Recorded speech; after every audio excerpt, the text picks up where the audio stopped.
Hi, I'm Kat, also known as the Hormone Fairy, and in today's Girl Talk, I'm joined by Debbie Townsend, a chiropractor and a health coach and author of this book, Get Off Your Iceberg, No Fads, No Diets, Just Great Health for Life. So welcome, Debbie. Thank you for joining me today. Hi. And so Debbie, tell me a little bit more about you. Your background is as a chiropractor, is that right? So 33 years as a chiropractor, and you've been running your own practice. So a mum of 3 grown-up children. Is one of your children is a chiropractor? Yeah, they're a chiropractor also. They graduated last year right in the middle of COVID. It was very weird, but he's fully qualified now and out there working, which is amazing. Proud mummy moment. Yeah. Good. And tell us a bit. So you went to as well. Tell me a little bit more about your journey as a chiropractor, how you got into health and well-being. Yeah, no, it's great. It was all quite fast. I was doing my A-levels, wasn't really sure what I wanted to do. I actually did a computer match-up program for Your Perfect Career, and it came up with an osteopath. And my mum was good friends with the chiropractor, and so she just messaged her and just said, could you speak to Deb, please? Honestly, within days, I was being interviewed at the college down in Bournemouth and just completely got it. Just thought it was like amazing. It ticked all the boxes for me because my dad's a vet and my mum's been a homeopath for like all my memory. So it was a world that I'd already grown up in, and I'd sort of convinced myself I wanted to be a doctor or a pharmacist or something, but actually I didn't like the drug approach to anything. It wasn't what I'd been brought up with. So chiropractor really ticked the boxes, went straight off to college, loved it. Absolutely, I love being in Bournemouth. I love living by the sea. I love the adventure of being away from home. I love training in something that I got excited about. Graduated 4 years later, so I'm still only like 22 years old, and came out. And if I had one criticism of those years at college, it was that they really taught you as a chiropractor that you could fix anything. And a little bit of me agrees with that because of the importance of the nervous system. Like, we have to have that system working in tip-top shape. There are 2 important systems, and you're going to love this, Kat. It's your hormone system and your nervous system. Yeah. So those 2 things work in balance, you're going to have wonderful health. So I was coming into it from the nervous system approach and loved it, but it really did line us up for a bit of a fall. And it's the one thing I was able to give to my son, really, was the fact I could open his eyes a little bit and say, you know, there are more things at play. You are not going to fix everything for all people. And if they come in for a 15-minute appointment once a month, you know, you are not going to fix everything in their life in that time.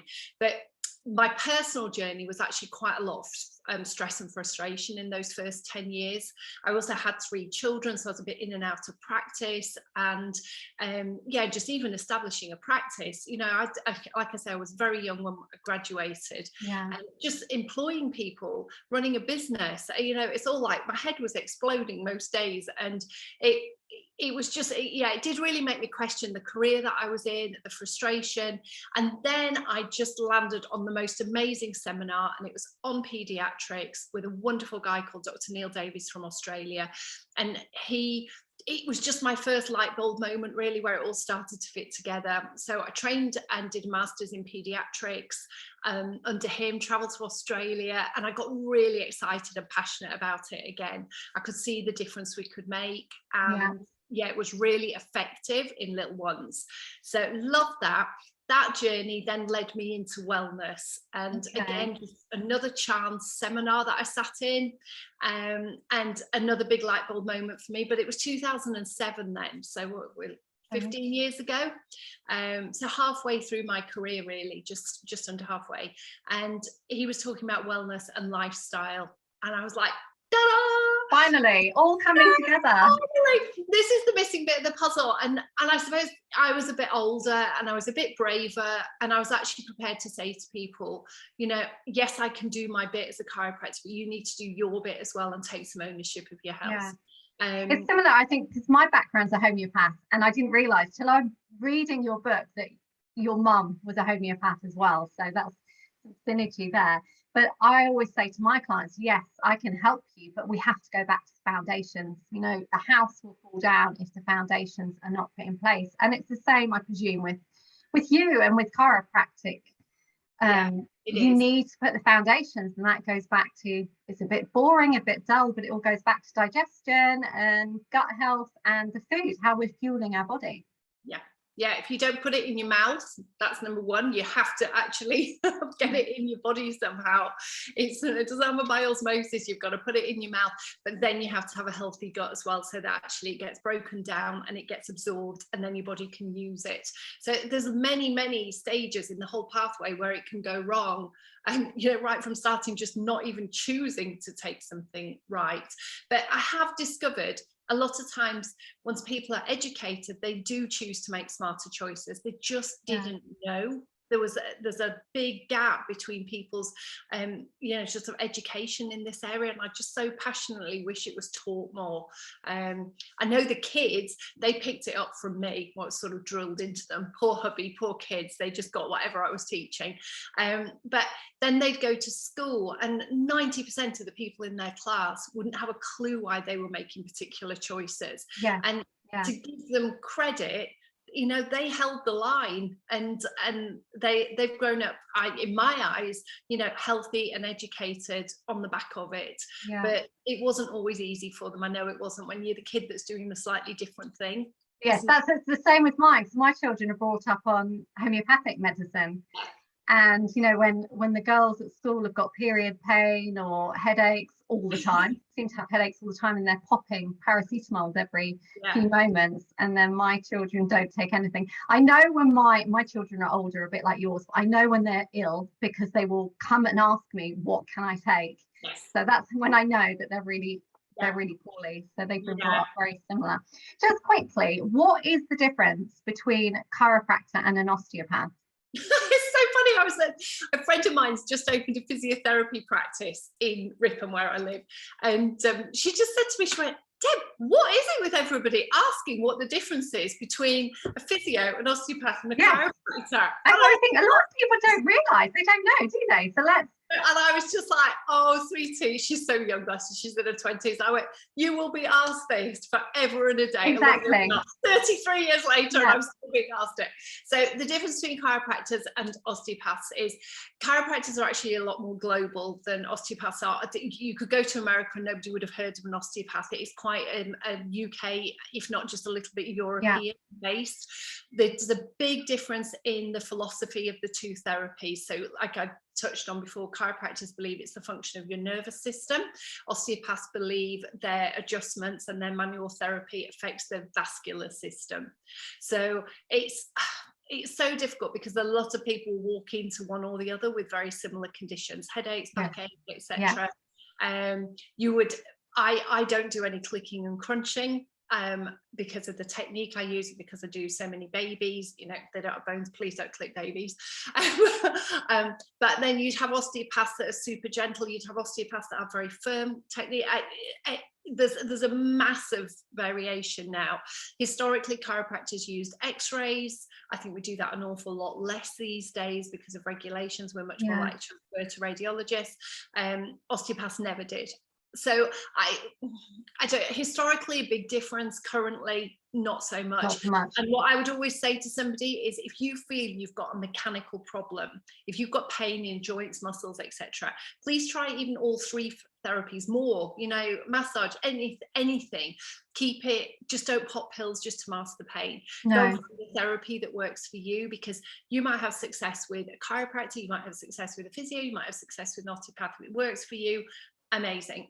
But it's philosophically, the difference is the vascular system and the nervous system. It's something I've been really encouraging my clients or my followers to do recently, especially over the last 2 years, where I predominantly work with women, but women have been sitting at home, working from home, at the kitchen table, the dining table, hunched over laptop, using the laptop keyboard, and just even simple things that my osteopath told me to do.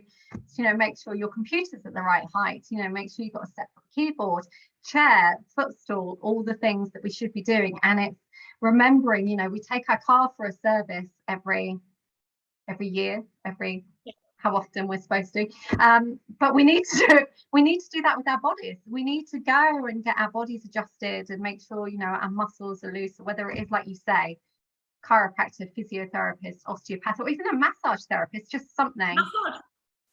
Yeah, loosen those muscles. Yeah, I have regular massage, and I missed it quite a lot last year. And my therapist went and had a baby, and she hasn't really got back. And it was like, oh, and the months were ticking by, but I was like, function so much better if you've just worked to just balance out the tension. Our body is about balance, and it's just please connect. There is no bad investment in your health ever. So let's get on to the subject of this book. So get off your iceberg. No fads, no diets, just great health for life. Why did you write a book? Where did it come from?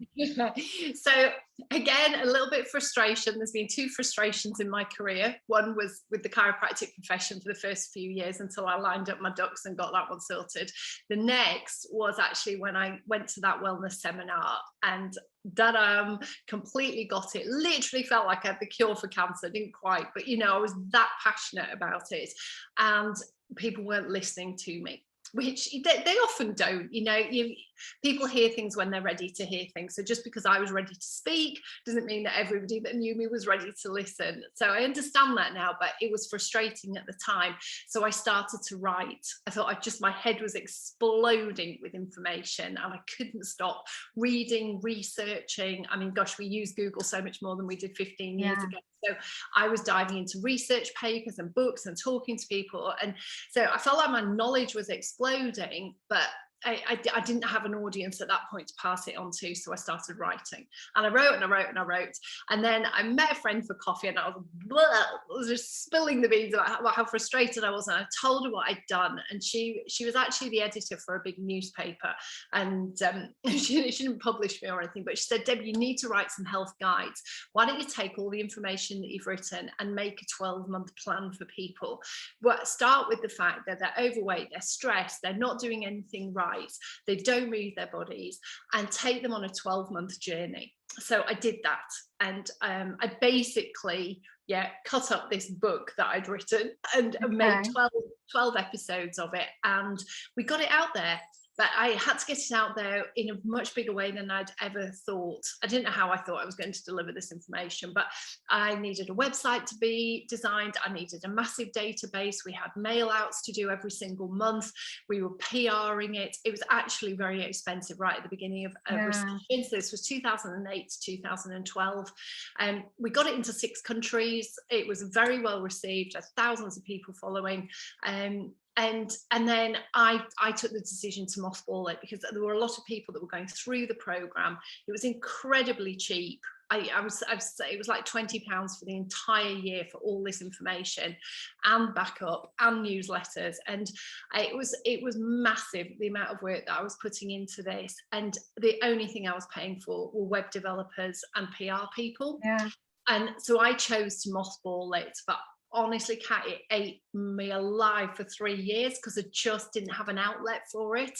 It was a really, really difficult period. And then one day I just woke up and I knew what the title of the book was going to be. And once it was a really I still remember the morning. It was like literally I walked in. I made this big announcement to everybody at breakfast time that I've got the title of a book and I'm going to write this book. And so oddly, all that information that I separated off into guides actually came back together and was added to, and I could add to it again. I mean, it just, what's developing with gut health right now deserves a chapter in its own right. Absolutely, gut health is huge. And hormones, which yours, I mean, we really are talking about the menopause hormone imbalances so much more than, I mean, 2 years ago, well, 3 years now, it's 2019 when it was published. So just the difference in such a small time frame, you know, the whole health movement was moving so slowly for such a long time, and now it's just going pow. I do feel actually, and I'm sure you've seen it as well, but since the pandemic, that people are taking more responsibility for their health, partly because they were unable to go and see doctors, and even now I think most of my clients can't get to see their doctors. It's over the telephone, very few face-to-face 2 years on. but people are starting to take responsibility for their health and thinking more about their diet, their nutrition, and empowering themselves more. Yeah, 100%. And I love it. I love it. If I was talking now with what I was trying to say back in 2007, completely different. Luckily for me, the information is still the same. There's just more. There's more backup for it now, which is amazing. But so quickly, so the title, how did you come up with that? So why the iceberg? Get off your iceberg. It came from a story that I heard, and it explained the stress response to me so perfectly. And honestly, the stress response sits behind everything. The human body wants to be well. And it's only when we get out of balance that actually sickness shows up in whatever format. It could be chronic disease, it could be a bit of pain, it could be a headache, it could be tummy, it doesn't matter. Yeah, it's going to send you a flag to tell you something's wrong. But it wants you to change. It wants you to go back to balance. It doesn't want anything other than that. It doesn't want to be sick. It doesn't want you to push you into that adaptation. Yeah. But adaptations actually give you time, to change and to go back to how it should be. So the story that we were told was a man sits on an iceberg, and he can be stark naked or he can just have some pants on, but he's not well equipped, he's cold, and he gets colder the longer that he sits there, and his body reacts to the cold and it starts pulling the blood away from his extremities, and it settles on his heart and his brain, the essential organs, keeps them going as long as it possibly can, but he's getting sicker and sicker and sicker the whole time, to the point at which he will finally go into a coma and die. There's a point of no return unless he gets off his iceberg. So your iceberg is basically your own stress load, and how long you've been living in that stress situation will depend on the symptoms that you're showing up. So if you have absolutely nothing wrong with your body, if you are working in perfect balance, you don't have an iceberg that you're sitting on. But if you do, and you're starting to flag up symptoms, you have a stress load that your body is adapting to. So again, it was just one of those light bulb moment stories that literally explains why we're becoming the sickest species on this planet.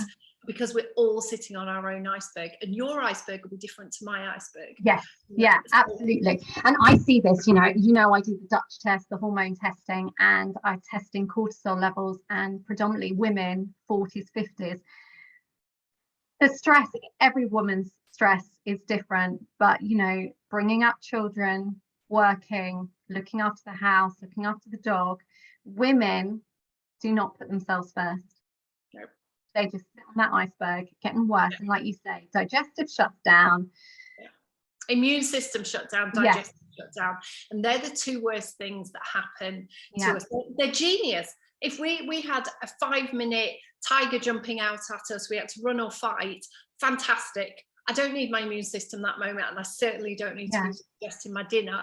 But anything more than that, anything that moves it into the chronic rather than the acute stress, you've got a disaster waiting to happen because of the stress response, and it's doing what it should be doing. It's like your body's telling it to do that, and until you get off your iceberg, until you move the stress that's in your life, you're going to keep putting it into those scenarios.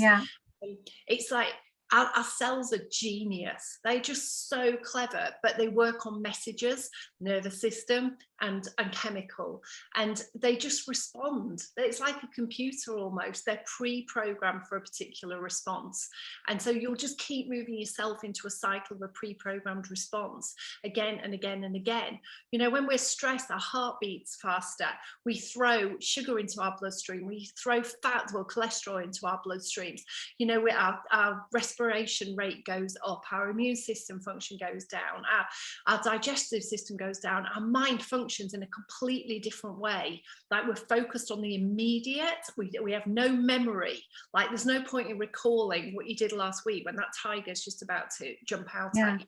So we function in a completely adaptive way that would save your life in that moment of a fight or flight, but it is absolute rubbish in the chronic scenario of modern day living. And until we learn where our stress load is sitting and we start to change that, then I'm sorry, but we're going to keep getting the chronic illnesses, all these modern day illnesses, and they're just going to become exponential in occurrence, which is pretty much what we're seeing. Yeah, and you talk about that in the book, and we could talk for hours about this book, because we go into, you know, gut health is a big thing, but bone health, cholesterol, diabetes, and, you know, Alzheimer's, dementia, they're diseases that are affecting everyone. And if it's not personal, there'll be somebody close to you that is having an experience with one of these. And there are so many. There's the heart disease, there's the strokes, the cancers, all these modern day illnesses, which truly we did not see, you know, in times gone by. We're living longer. We're living very different lives. Like you said, women have very, very different lives. I mean, we asked for this. We did. I know. Now we're complaining. And now, but sort of rightly so, because nobody took any of the other pressures off us. We were like, we want to be treated equally. I completely agree. But, you know, nobody says, okay, you have the kids half the time and I'll have half a career and half family. It's like, no, we do everything. And again, that was a bit of a personal struggle for me. I really felt like I wasn't being a mum brilliantly. I wasn't being a chiropractor brilliant. I was juggling everything every minute of every day. And the only way my life ever worked was if there was no school holidays and no kid was ever sick, because as soon as those two things happened, everything tumbled down. Because I just had this status quo and this like mad balance that, and I'm sure every woman working and has a family feels that at some point. Absolutely. I think I even went, when I first born, I went straight from work to the doctors, to the hospital to give birth. I just went in that order. I didn't even go home. It was just that order of I did exactly. I was 42 weeks. I was 2 weeks over. I was due to be induced. I went to work, checked everything, went to the hospital, had the baby, and I was back within weeks. Because I was self-employed, and exactly. You have to carry on. So that stress load over the last 20 odd years. Honestly, what I know now, there's no way in the world I would ever do that. No way. But that somehow. But the human body is amazing. I don't want people to think this is going to pack in on you very quickly. Like, these things take decades to create. So if you have a tough year, you know, this isn't going to be lights out and you've got a chronic illness, the body is very capable of reversing. It reverses right up to the very end. You think there's no coming back from it, but there is. It's just, you have to start moving in the right direction. And it's very similar. I always say to my female clients, you know, your 40s and 50s, if you do go back to the analogy of a car, if you put the wrong fuel in your car, it's going to break down. And you take your car for that service and they change the oil, they clean out the system, and we have to do that with ourselves. I know you're very much into healthy gut cleansing, detoxing, looking after and refueling our body, and it's something that we do. 40s and 50s as women, we have to get back to stripping down our body and rebuilding. And if we do that and reduce the stress levels, we can make this transition into, you know, midlife and beyond, without these chronic diseases. 100%. I know you come at this from a hormone point of view. When the body is stressed, you're going to see it in the hormones all the time. I mean, it's stress is triggered by the cortisol levels, by the adrenaline levels. So it's a chemical messenger. Having a lot of that piling into your system, regardless of what it then enables the rest of the body to do as a signal, upsets every other hormone that's in there. It's just, your balance is lost once one goes really high. So it's it's a really tricky one. It's what we've done wrong with insulin. So we've got these high sugar diets or high carb diets. You know, I don't want to just make sugar out to be the big bad wolf here. You know, if anything that we convert to sugar in excess is going to pile insulin into your body, and then you're going to ultimately get an exhausted pancreas because it's just pumping this out all the time. But that in itself is a stress. It shouldn't be like that. So then we've got diet for decades that's been all carb based. It's been low fat, high carb, two of the most disastrous things we could do for the human body. That upsets your gut, it destroys just so many things. It's heartbreaking. The list is like boom, boom, boom, boom, boom. It's in the book, and it's just like boom, boom, boom. It's like these are two things that you absolutely don't want. And I love the Dutch test for the fact it doesn't just look at things like estrogen and progesterone and make them out to be the absolute king and queen here.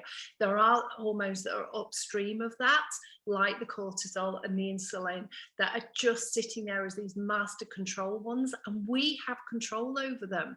You have control over what you're putting in your mouth, and you have control over the stress load that you're prepared to take on. You know, just get out, move, go for a walk, get your heart rate pumping a little bit. You know, the fight and flight response can be used as an advantage because we would have either fought or run. So it's a great way to switch off. So if you can get out, particularly into nature, and get that heart rate up a little bit, do some breathing, get some exercise, your stress level will come down. That's it. And we need to burn off that cortisol, don't we? Yeah. And so, you know, everything is, I love the book, everything is figurable, outable, and it's just everything is solvable as long as you're prepared to sort of open your eyes a little bit and take some ownership of this. It's when you're not and you just want to lay the blame somewhere else. And it's I remember my husband once trying to educate somebody into soda drinks and diet ones and how bad they were, and he finally turned around and he just said, well, they wouldn't sell them, would they, if they were bad for us? I was just like, oh no. I was like, walk away, babe, you never and it's just like that. You have to be open-minded, and you have to challenge your own belief systems and be prepared to make a shift. And I think everything about the book when I wrote it was just trying to help people cut through the confusion and the conflicting evidence and come up with 2 or 3 things that they could use as a cornerstone for the decisions that they were making, because they would understand. And I think when you have that level of belief and understanding, you can look at any headline or any advert or anything that a friend might be telling you and go, no, I'm not taking that at face value. I don't agree with that. You're entitled to your opinion, but actually, I don't agree with it. So allowing yourself to question, isn't it? It is. And I think that assessing, do your own research, that educating, and then it's challenging yourself almost to where your beliefs have come from. Have they just been handed down? Who's told you? Why do you believe it? Does it really make sense? And then moving forwards from that. So I think that's what's lovely about this book. It is a practical guide as well. You know, you've got the guide at the back, and it's understanding your body rather than, you know, you go to the doctors and it's very much, this is what you've got, have a pill. Whereas, you know, you do talk about medication in here and, you know, what you can do nutrition wise, how the body works. I was just going to say, medicine is phenomenal. You know, if you're having a heart attack, please don't go to wellness practice. You need help. But if you want to prevent these things, absolutely. So it's just know the tools, know who's helping you with what. And if you do that, you'll get everything absolutely spot on. I remember getting pneumonia a few years ago, well, quite a number of years ago. And I when I look back, it's because I was so stressed. And I was so annoyed because I had this healthy lifestyle and I didn't want the medication, but there's a time and a place. Exactly. And, you know, a dose of antibiotics, some steroids, a few days, turned a corner, rehabbed for a few weeks. Thank you very much. Over and done. You know, it wasn't life-threatening for me at that moment because medicine came in and helped me. The rebuild and getting my gut back healthy again had absolutely nothing to do with doctors. And it's just knowing when to use what. Exactly.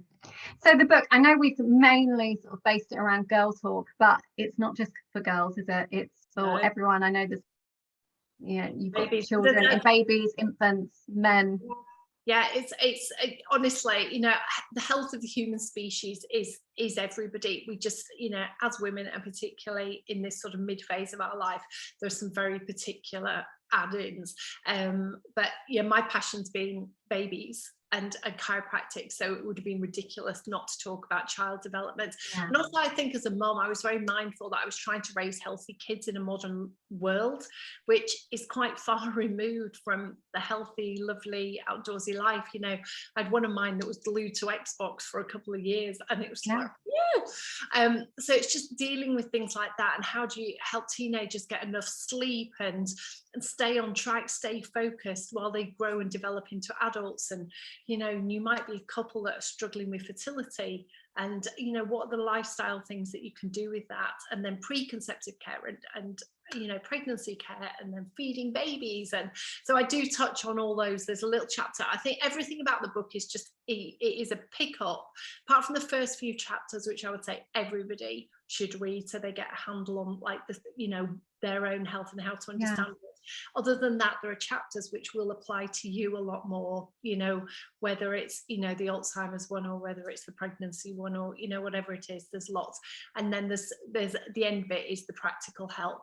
I'm not affiliated with any thing in particular. I've not designed a magic shake for that's going to deliver anything. Not yet. Not yet. I know. I've got a daughter that's like, Mum, do it, have the magic drink, have everything in it. Tempting, but there are people out there doing it, and I like them, I know them, I'll recommend them, but for me, that hasn't been the driving force. It's been about educating people. It's been about getting correct information out there and trying to make it a really easy to understand way. There's a lot of medical books out there that they become so complicated. And even gut health, you could read 500 pages on gut health, and I was like, what do I do? So it's just trying to make it simple enough for people that they can do little things every day, and they're not overwhelmed by it. And I did learn that with the 12-month plan, that really little changes for people each and every month. I mean, when we did that, month 1 was drink more water. That's how simple it can be. And then adding different things in every single month. At the end of 12 months, you have a very different lifestyle. Rather than overwhelming. So please don't try and start. We do a reset and a rebalance month, but for some people, even that's just too much. They just need smaller steps. Depends what your motivator is. If you're not desperately unwell, you've got time on your side, step into a lifestyle that's going to suit you. If you are unwell, you need to act a bit faster. So Debbie, just as we're finishing off, share me 3 of your top tips from your lifestyle plan. So 3 top tips. Eat the rainbow and eat raw. Choose organic wherever you can. If cost is important to you, have a look at something like the Dirty Dozen list, and always try and buy organic in those ones. But please encourage yourself to more colour. We used to say fresh fibre first. So even if you were cooking a cooked meal, munch on a carrot, raw carrot or something while you're doing that, bit cucumber, just something raw. Fruit if it has to be, but just get it in. We've got enzymes, vitamins and minerals, so that's really, really good. Staying hydrated, really important. Try and learn what's toxic, or just be honest with yourself about what's toxic and what's. If I said what's better for you, broccoli or chocolate, we do actually know this stuff. Exactly. So try and think mindful. Just try and be a bit more mindful and say, at the end of the day, have I actually done more that's good for me than bad for me? And the body's very forgiving of some toxins coming in, as long as there's an awful lot of nutrients in there as well. So that would be it. I know there are times when I'm, I can be walking around the supermarket and I'm actually craving salad or something, and I will go and buy something just to munch on because it's that I'm craving. Sometimes my body's telling me you don't need the chocolate, you need something healthy, and it actually tells you. And we only crave those things when they're very addictive, when your gut is completely out of balance. It's not you that's craving it, it's actually your gut bacteria that's craving it. It's like, send some more sugar down here because this is wrong. And so understanding cravings is quite an important one. But I do honestly believe, I could throw loads of examples at water and coffee. It's like, well, of course water's better for you. I might not want it, but it's better for you. So it's like, you never say no to anything, but just get things sort of in balance. And then I think my last thing would be just try and understand your own stress load. Is it coming from a poor diet? Is it coming from, stress and a mindset issue? Or do you have physical and more movement issues? And that could be too much sitting, or it could be that you're a high-end athlete and you stress your body. So eating, moving and thinking, those 3 categories, like where's your biggest stress load? And how much do you want to be well? Just how much do you value good health? Because if you actually don't, you'll never do anything. But if you do, you will move heaven and earth, to actually achieve good health. And for me, a big motivator was I wanted to be physically active still with my kids, with my grandkids, and my great-grandkids. I didn't want to be the one going, oh, I can't do that. Or, yes, I know I'm going to get old, but I want to get old in good health, not old with a poor quality of health. I think that's where the stress really lies. When you're fighting illness after illness, and just take ownership. Unless you have a genetic disorder, you determine the outcome of your so that would be it. So that was a lot of points, was it? I think that's lovely. No, it's really helpful. Thank you, Debbie. I'm sure everyone that's watching is just like getting the notes, writing it down, and rewinding and watching again. So Debbie, where can people find you? Your website, Instagram, Facebook? So Debbie Townsend Wellness is my Instagram. So please follow me on there. I talk a lot about supplements. I'm a big advocate of like fluid supplements, get them into your system. So if your gut is tired, they're getting quicker. So I talk a lot about swap outs and things. So that's sort of my Instagram page. And then I've got a website, debbietownsendwellness.com. So they're probably the two ways that you can access me. The book you can buy direct from me or on Amazon. Yeah, and I will pop the link in the comments below. So thank you so much, Debbie. Thank you for sharing with us. Highly recommend the book to everybody. I will pop the link in the comments. And, it's one of those books that, you can flick through as well, certain chapters. So that's what's beautiful about that book. You haven't got to sit and read the whole thing. Benefit you if you do, but just certain chapters can be really beneficial for people. Thank you so much. Don't forget, if you've enjoyed this video, to like it and subscribe so that you don't miss another episode of Girl Chats. And come back and join us at the Hormone Fairy for more tips on women's health, women's well-being, and menopause and hormones. Thank you, Debbie. Thanks, Kat. Thanks, everyone. Bye.